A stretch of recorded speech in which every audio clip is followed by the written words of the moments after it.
আসসালামু আলাইকুম। আমার আজকে 7 ঘন্টা ডিউটি, 2টা থেকে রাত 9টা পর্যন্ত। তো এর ভিতরে আবার 1 ঘন্টা রেস্ট আছে, বিশ্রাম। কিউকে, জাপানিজ ভাষায় কিউকে বলে।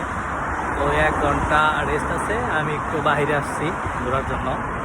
বাইরে বৃষ্টি, আকাশ মেঘলা।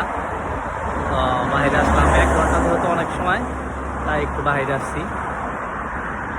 তো আজকে খাবার আনি নেই, খাবার কালকে থেকে আনবো। তো এইখানের খাবার খাওয়ানো যায় না, রেস্টুরেন্টের খাবার খাওয়া যায় না, ওই খাইতে পারি না আর কি।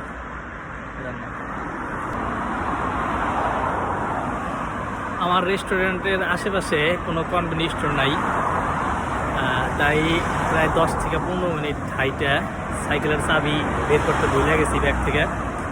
হাইটা তারপরে 7-Eleven আসলাম। এখান থেকে একটা কেক বা রুটি কিনে দেখি, তারপরে খাবো।